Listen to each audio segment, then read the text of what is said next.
బంగారం, బ్యాంకులు, ఇతర ప్రైవేటు సంస్థల్లో ఉన్న విడిపించి కొనబడను. కొమ్మూరి గోల్డ్, ఆంధ్ర మరియు తెలంగాణ. నమస్తే, వెల్కమ్ టు మనం టీవీ. నేను మీ ప్రియాంకరావు. ప్రస్తుతం లడ్డు వివాదానికి సంబంధించిన సిట్ విచారణ ఏదైతే ఉందో ప్రస్తుతానికి స్టేట్ గవర్నమెంట్ అనేది ఆపేసింది. 3వ తారీఖున సుప్రీంకోర్టు నుండి ఎలాంటి తీర్పు రానుంది? ఇందులోకి సిబిఐ విచారణకు ఆదేశించనుందా? విచారణ ఒకవేళ సిబిఐ గనక సీన్లోకి ఎంటర్ అయితే సీన్ ఏ విధంగా ఉండబోతుంది అనే విషయాన్ని ఈరోజు మనతో డిస్కస్ చేయడానికి మనతో పాటు ప్రముఖ పొలిటికల్ అనలిస్ట్ అప్పసాని రాజేష్ గారు ఉన్నారు. వారితో మాట్లాడి మరిన్ని విషయాలు తెలుసుకుందాం. నమస్కారం సార్. ఇక్కడ ఒక పక్క చూసుకుంటే సిట్ విచారణని స్టేట్ గవర్నమెంట్ ఆపేసింది. అంటే రాబో రోజుల్లో సిబిఐ విచారణకు ఆదేశించనుందా సుప్రీంకోర్టు? ఒకవేళ సిబిఐ గనక విచారణకు ఆదేశిస్తే ఎలా ఉండబోతుంది? ఎందుకంటే సిబిఐ చేతిలో ఆల్రెడీ ఏపీకి సంబంధించిన కొన్ని కేసెస్ ఉన్నాయి. వాటికి సంబంధించి ఎలాంటి పురోగతి కూడా మనం చూడలేదు. మరి ఈ సిచ్యువేషన్లో ఎలా చూడాలంటారు? 3వ తారీఖు రోజు సుప్రీంకోర్టులో ఏం జరగనుంది, ఎటువంటి తీర్పు రానుంది అంటే గౌరవ అత్యున్నత న్యాయస్థానం ఎటువంటి తీర్పు ఇవ్వబోతుంది అనేది మనం ముందే ప్రెడిక్ట్ చేయలేం. కానీ సర్కమ్స్టాన్షియల్ ఎవిడెన్సెస్ అంటారు. అంటే అక్కడ జరుగుతున్న సంఘటనల్ని పరిశీలించి చూస్తే మనం విశ్లేషించి చూసుకోదగ్గ కొన్ని వాస్తవ సంఘటనలు కనబుందు ఉన్నాయి. గౌరవ సుప్రీంకోర్టు ధర్మాసనం మొన్న ప్రాథమిక విచారణ సందర్భంగా పిటిషనర్దారుల తరపున కొన్ని ప్రశ్నల్ని రాష్ట్ర ప్రభుత్వానికి సంధించడం జరిగింది. నిశితంగా ఈ ప్రశ్నలన్నిటికీ కూడా రాష్ట్ర ప్రభుత్వం వైపు నుంచి వివరణాత్మక సమాధానం గౌరవ ధర్మాసనానికి ఇస్తారు. ఒక్కొక్క ప్రశ్న ముఖ్యమంత్రి చంద్రబాబు నాయుడు గారు కోట్ల మంది ప్రజల మనోభావాలతో ముడిపడి ఉన్న అంశంలో ఎలా ప్రకటన చేస్తారు?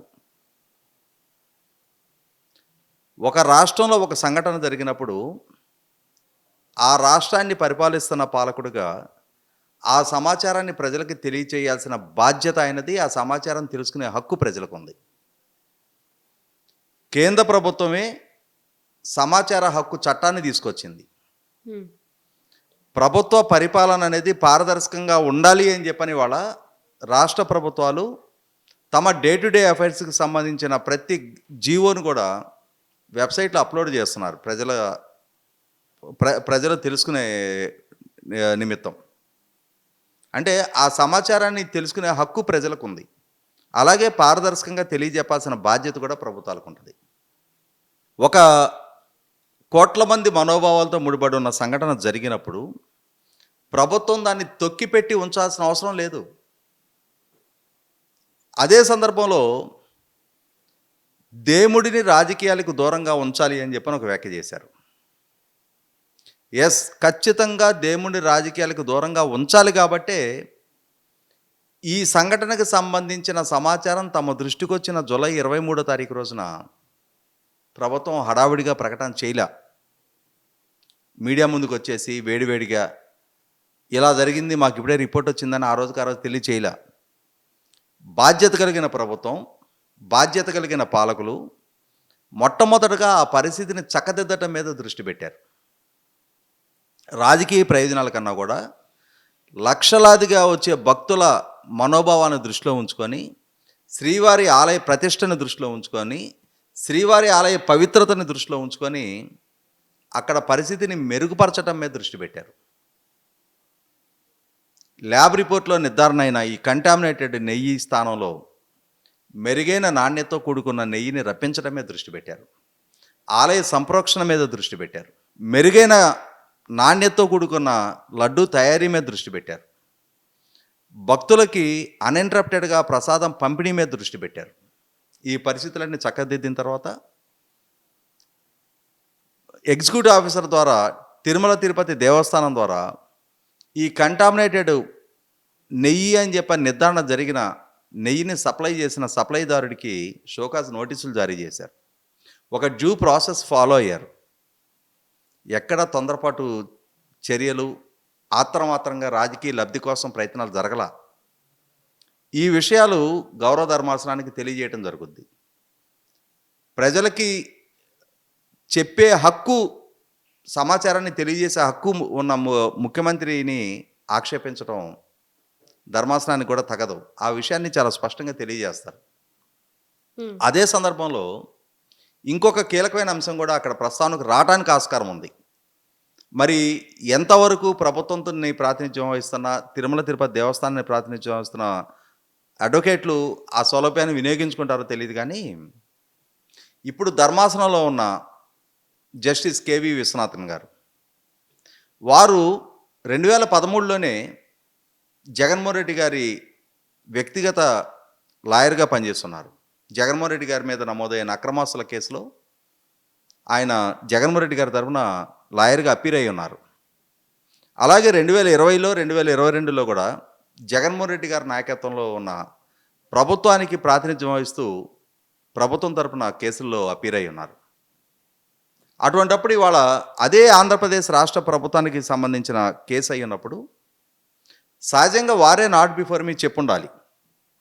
వారు చెప్పనప్పుడు అది వారి విఘ్నతకే వదిలేస్తారా? లేదు, మీరు గతంలో ఆంధ్రప్రదేశ్ రాష్ట్ర ప్రభుత్వానికి రిప్రజెంట్ చేస్తున్న నేపథ్యంలో ఇప్పుడు ఈ కేసు కూడా ఆంధ్రప్రదేశ్ రాష్ట్ర ప్రభుత్వానికి సంబంధించింది కాబట్టి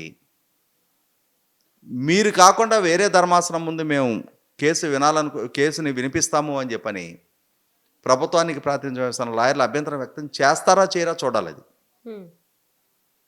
వాస్తవంగా అది ఆ జడ్జి గారే ఆ విధమైన నిర్ణయం తీసుకొని ఉంటే చాలా హుందాగా ఉండుండేది. మరి తీసుకున్నప్పుడు ఆ విధమైన అభ్యంతరాన్ని వ్యక్తం చేసే హక్కు ప్రభుత్వానికి ప్రాతినిధ్యం వహిస్తున్న లాయర్లకు ఉంది. వాళ్ళు మరి జడ్జి గారి డిస్క్రిప్షన్కి వదిలిపెడతారా? ఆ అభ్యంతరం తెలియజేయటం ద్వారా జడ్జి గారు తనకు తానుగా నాట్ బిఫోర్ మీ చెప్పని అంశాన్ని హైలైట్ చేయటం ఎందుకులే పోనీలేమని చెప్పని వీరి విఘ్నత వీరు ప్రదర్శించి వీరు మెన్నకుంటారో చూడాలి. అక్కడ ఇంకొక అంశం వచ్చేటప్పటికి సిట్టు విచారణ. ముఖ్యమంత్రి గారి ప్రకటన చేయటం ద్వారా సిట్టు విచారణ ప్రభావితం కాదా అంటున్నారు. ముఖ్యమంత్రి గారు జరిగిన సంఘటన గురించి ప్రజలకు తెలియజేయకుండా విచారణ ఎందుకు వేయాలి? ఏమని చెప్పాలి ప్రజలకి? సిట్ని ఎందుకు కాన్స్టిట్యూట్ చేయాలి? ఈ తప్పు జరిగింది కాబట్టి దీనికి బాధ్యులెవరో నిర్ధారించడం కోసం మేము విచారణ చేస్తున్నామని చెప్పని ప్రజలకి తెలియచేయాల్సిన బాధ్యత ప్రజలు ఎన్నుకున్న ప్రభుత్వానికి పాలకులకి ఉంటుంది.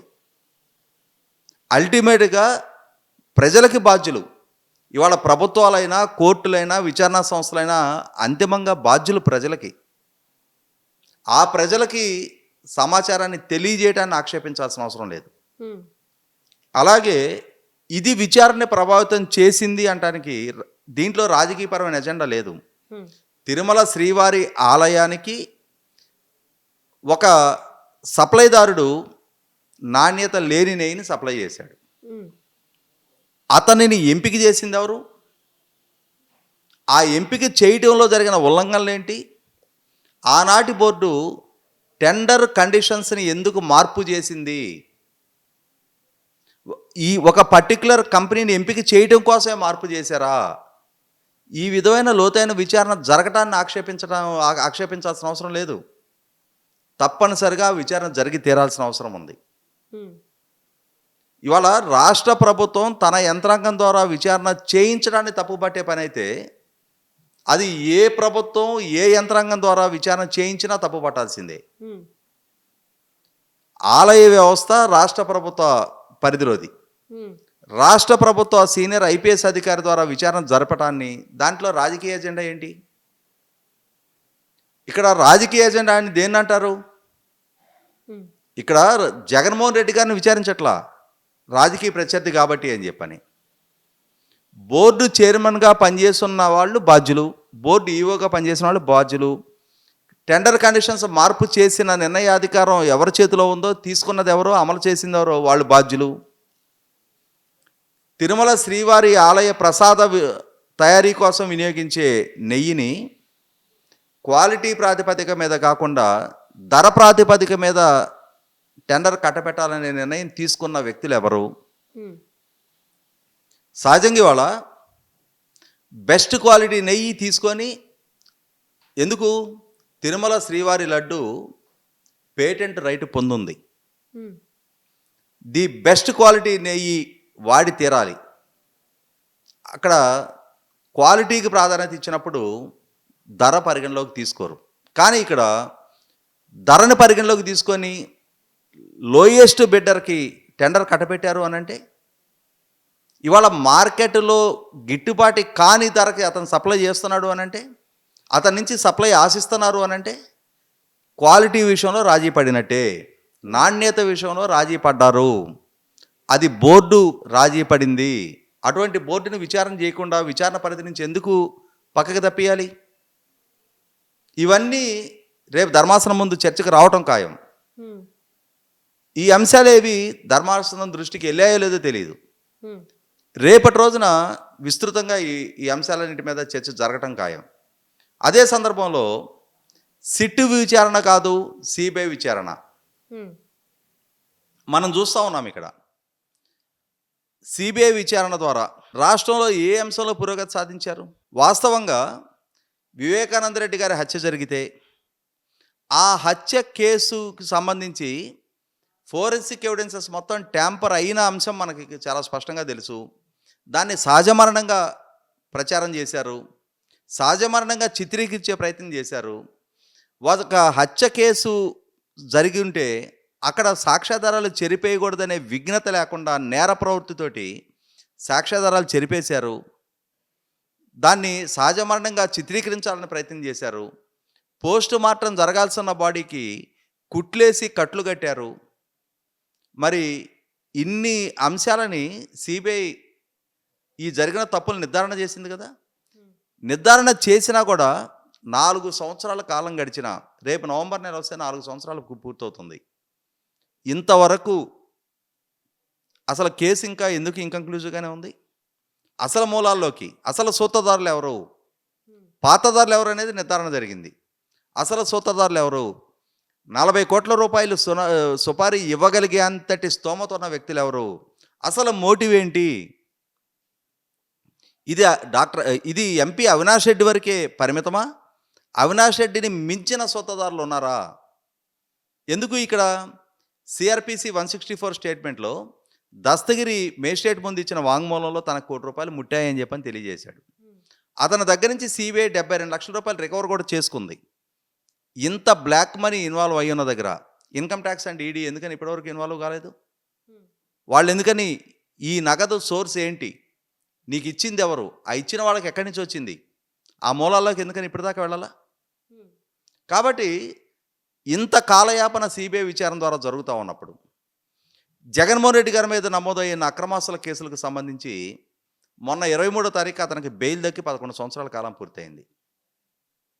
ఇప్పటికీ క్వాష్ అండ్ డిశ్చార్జ్ పిటిషన్ల పేరిట కేసుల విచారణ ట్రయల్ స్టేజ్కే రాకుండా అడ్డుకుంటా ఉన్నప్పుడు సిబిఐ విచారణ ఏం పురోగతి సాధించిందని మళ్ళీ ఇప్పుడు ఈ అంశం కూడా సిబిఐకి అప్పచెప్పాలి అంటే సిబిఐ విచారణ వల్ల ఉన్న కంఫర్ట్ జోన్ ఏంటి అనేది ఎరుగున్న వైవి సుబ్బారెడ్డి వంటి వారు ఇవాళ రాష్ట్ర ప్రభుత్వ సిట్టు బదులు సిబిఐ విచారణ కావాలి అని కోరుకుంటున్నారు. అంటే ఇంకొక దశాబ్ద కాలం ప్రొలాంగ్ చేయొచ్చు అని చెప్పని. ఇవాళ కోట్ల మంది భక్తుల మనోభావాలతో ముడిపడి ఉన్న అంశం త్వరితగతిన దోషులు ఎవరో తేలాలి అనంటే, జరిగిన తప్పేంటి అనేది నిర్ధారణ కావాలి అనంటే, వాస్తవ సమాచారం ప్రజలకు తెలియాలి అనంటే డెడికేటెడ్ ఇన్వెస్టిగేటింగ్ టీమ్ తోటి అది సాధ్యం. రాష్ట్ర స్థితిగతుల గురించి అవగాహన ఉన్న, జరిగిన తప్పుల గురించి నాలెడ్జ్ ఉన్న సిట్ ద్వారా మాత్రమే అది సాధ్యం. పొలిటికల్ వెంజెన్సీ అంటారా? చంద్రబాబు నాయుడు గారిని అరెస్టు చేయాలి అనన్నా, ఆయన మీద కేసు నమోదు చేయాలి అనన్నా, ఆయనకు ఆర్థిక ప్రయోజనాలు చేకూరిన సాక్ష్యాధారాలు ఆయన కళ్ళ ముందు పెట్టి ఆయన వివరణ తీసుకొని, అది గవర్నర్ గారి నుంచి అనుమతి తీసుకున్నాక ఆయన మీద కేసు నమోదు చేయాల్సి ఉంటే, ఈ డ్యూ ప్రాసెస్ ఏది ఫాలో అవ్వకుండానే ఆయన అరెస్ట్ చేసి జైల్లో పెట్టి జూన్ 4వ తారీఖు ఎన్నికల ఫలితాల్లో జగన్మోహన్ రెడ్డి గారి ప్రభుత్వం ఓడిపోయే నాటికి 9 నెలల కాలం పాటు కనీసం ఛార్జ్ షీట్ కూడా ఫైల్ చేయకుండా తన రాజకీయ ప్రత్యర్థి కాబట్టి అరెస్ట్ చేసి జైల్లో పెట్టిన జగన్మోహన్ రెడ్డి గారి ప్రభుత్వం ద్వారా నియామకం చేపట్టబడ్డ సిట్టు అది పొలిటికల్ వెంజెన్సీ కోసం ఏర్పాటు చేయబడింది. ఇవాళ జగన్మోహన్ రెడ్డి గారి మీద కేసులు నమోదు చేసి ఆయన అరెస్ట్ చేస్తే అది పొలిటికల్ వెంజెన్సీ అంటారు. కానీ ఇక్కడ తిరుమల శ్రీవారి ఆలయంలో జరిగిన ఒక తప్పుని గురించి విచారణ చేయడానికి జరుగుతున్న విచారణని చేస్తున్న సంస్థని పొలిటికల్ వెంజెన్సీ కింద పరిగణనలోకి తీసుకోవడానికి వీల్లేదు. ఇవన్నీ గౌరవ సుప్రీంకోర్టు ధర్మాసనం ముందు చర్చకు రావటం ఖాయం. కాబట్టి ఏంటంటే గౌరవ సుప్రీంకోర్టు మనోభావాల్ని అర్థం చేసుకొని వారిచ్చిన సలహా మేరకు వారు రాతపూర్వకమైన ఆదేశాలు ఇవ్వకున్నా కూడా ధర్మాసనం నుంచి రాష్ట్ర ప్రభుత్వానికి ప్రాతినిధ్యం వహిస్తున్న లాయర్లతోటి సిట్టు విచారణ ఈ ఫైనల్ డేషన్ వచ్చే వరకు ఆపండి అని చెప్పిన మాటకి విలువిచ్చి తాత్కాలికంగా విచారణ నిలుపుదల చేశారు. కానీ ఈ వాస్తవ సమాచారం ధర్మాసనం దృష్టికి వస్తే టెండర్ కండిషన్స్ ఆల్టర్ గురించి, అతి తక్కువ రేటుకి నెయ్యి కొనాలని చేసిన ప్రయత్నం గురించి, ఆ నెయ్యి సప్లై చేసిన నెయ్యిలో ఇక్కడ సెకండ్ ఒపీనియన్ గురించి కూడా ప్రస్తావన వచ్చింది గౌరవ ధర్మాసనం ద్వారా. అంటే ఎన్డీడీబీ ద్వారా వచ్చిన రిపోర్టుని వేరే దగ్గర ఎందుకు నిర్ధారించలేదు, సెకండ్ ఒపీనియన్ ఎందుకు తీసుకోలేదు అని చెప్పని. ఇవాళ గౌరవ సుప్రీంకోర్టు ఒక తీర్పు ఇచ్చింది అనుకుందాం. గౌరవ సుప్రీంకోర్టు ఇచ్చిన తీర్పు మీద సెకండ్ ఒపీనియన్ కోసం ఎవరి దగ్గరికి వెళ్ళాలి? హైకోర్టు దగ్గరకో మున్సిపల్ కోర్టుకో వస్తారా? ఇవాళ దేశంలోనే డైరీ ప్రోడక్ట్స్ క్వాలిటీ నిర్ధారణ చేయడానికి ఉన్న elite institution national dairy development board, ప్రభుత్వ రంగ సంస్థ. వాళ్ళు నిర్ధారణ చేసిన తర్వాత ఇంకా ఎవరి దగ్గరికి వెళ్ళి సెకండ్ ఒపీనియన్ తీసుకోవాలి? అత్యుత్తమ సంస్థ నిర్ధారణ చేసిన తర్వాత ఎవరి దగ్గర సెకండ్ ఒపీనియన్ తీసుకోవాలో కూడా ధర్మాసనాన్ని ప్రశ్నిస్తారు. కాబట్టి ఇక్కడ ఈ సెకండ్ ఒపీనియన్ ప్రస్తావన కూడా అంటే అది అర్ధరహితం. వీటన్నిటి నేపథ్యంలో ఖచ్చితంగా విస్తృత చర్చ జరగటం ఖాయం. గౌరవ ధర్మాసనం వీటినన్నింటినీ పరిగణలోకి తీసుకోవటం కూడా ఖాయం. Okay, right. Thank you so much sir.